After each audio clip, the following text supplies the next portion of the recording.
In our previous video, we learned how to make Flex plugins. Now let's see how to add custom components to your Flex UI. This is how we left our Flex instance at the end of the last video. We had a demo component that was loaded into the agent dashboard, and we modified some strings. Now in this video, we want to modify components, and in particular, we're going to add a to-do list to the task info panel. So I'm going to send a chat request in, and inside of the info panel, we'll find all of the default stuff that comes with Flex in this info tab. So just the basics, but we're going to add a to-do list in here up at the top that tells the agent what to do with the task. If we head to the Twilio docs, there's a section on components. And inside of the doc structure, you'll find this under the top header of Flex UI. And further down, there's a section called components. There's a bunch of details here about how components work. But what we're really looking for is this components section that will give you a way to inspect things, and it also shows you a map of all the components that are available inside of Flex. The component we're going to work with is task info panel. You can see the format here, H1 for the title, H2 for the subheader, and paragraph text the rest of the way. And what we're going to do is we're going to add a to-do list to this. Heading into the code, we've already seen an example of how to add content to a panel in our Getting Started plugin. We're just going to duplicate that component that we worked with last time and name this to-do list task info component. And then we'll copy that name and replace it the few times it shows up in this code. And I'll delete this styling because we don't need it. Inside of here, we're going to return a div for our component, a line break, and a horizontal row.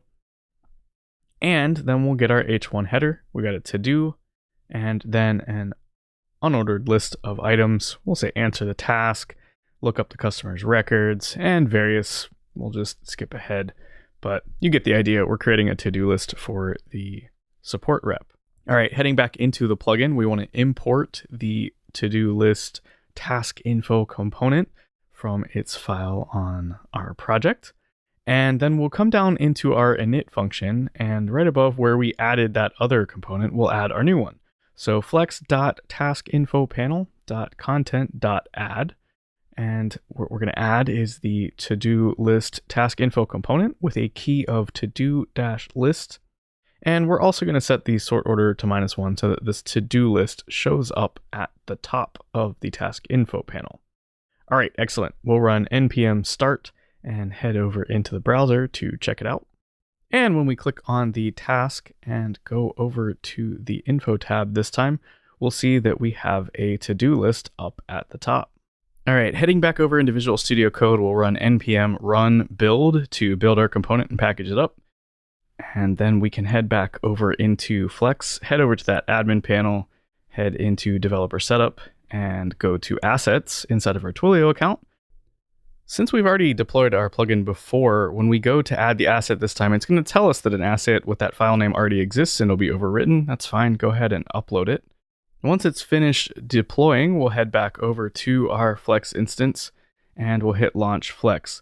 Now, very importantly here, you are probably going to want to refresh your cache, dump your cache. So do a hard reload of the Flex instance just to make sure that you don't have an old version of that plugin kicking around. And then we can head into the task list again. And when we click on our chat request that we made earlier and go to the info panel, we'll find that our to-do list is there now. Now that you know how to add components to your task info panel, try making this dynamic by using props. We'll have a new video really soon, so subscribe so you know when it comes out. Until then, I'm out of here.